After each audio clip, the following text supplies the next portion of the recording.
Hello, Jay and Gia. Are you ready for a story? This is a really special one, all about your Abba, and a secret that traveled all the way across the big blue sea just to find him. So let's get cozy and begin. I mean, just think about it. The ocean is so big and so old. It must be full of secrets, don't you think? Maybe it whispers stories on the wind and carries messages in its waves. Well, today, we're going to find out if one of those stories is true. Okay, so our story starts on a huge ship called the MT Mina. Your Abba was way out on the calm, sunny Indian Ocean. It seemed like just another quiet, ordinary day. But, the sea had a little surprise waiting for him. So there was Abba, standing on the deck of the ship. He was just leaning on the railing, probably thinking about his family all the way back home. The sun felt warm, the sky was a perfect blue, and the water was just shimmering and dancing. It was so beautiful and peaceful. But as he was watching the waves, something caught his eye. Something small and green, kind of glinting in the sunlight. It was a glass bottle, just bobbing all by itself in the giant ocean. And peeking from inside, was that a secret message? "Look!" Abba shouted to his friends on the ship.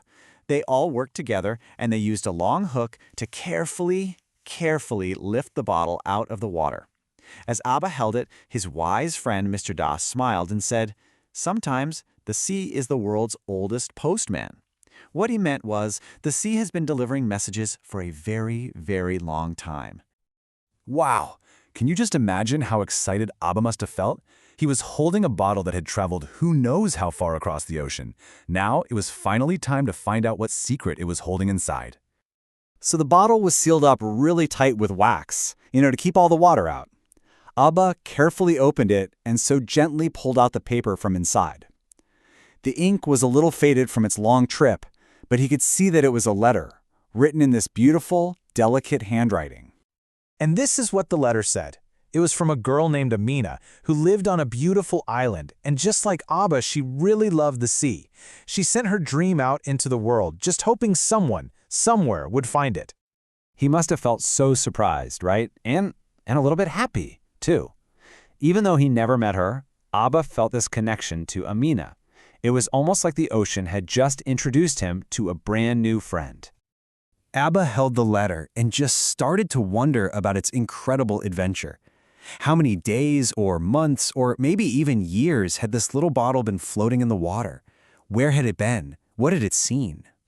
He pictured it being tossed by big stormy waves and then just floating peacefully under these amazing, colorful sunsets.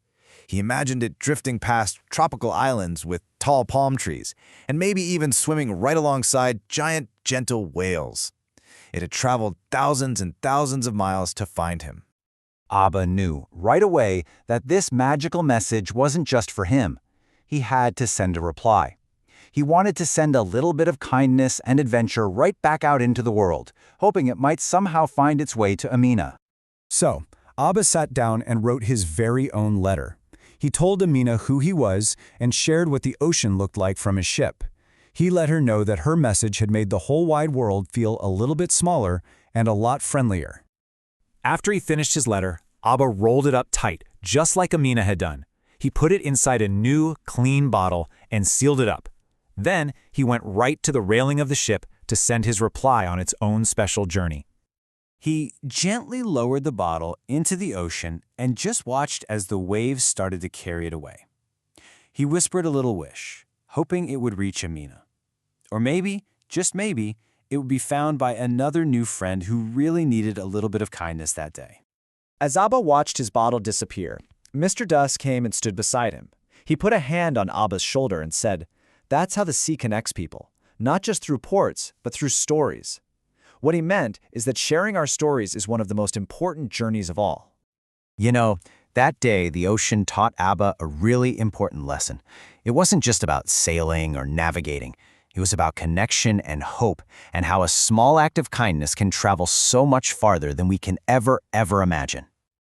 So before he went to sleep that night, Abba took out his journal. He wanted to write down all his thoughts about the message in the bottle so he would never forget what he had learned. And this is the beautiful lesson he wrote down. He realized that when we're kind, that kindness doesn't just disappear. It travels on, touching people in ways we might never know and just making the world a better place. So now, Jai and Gia, it's your turn to think. If you had a bottle and a piece of paper, what message of kindness would you send out into the world? What good wish would you want to share with a new friend you've never met? And that's the wonderful secret Abba learned that day. Every smile you give, every time you help a friend, every kind word you say, it's like sending your very own message in a bottle. And you can be sure that it will always find its way to someone's heart, probably just when they need it the most.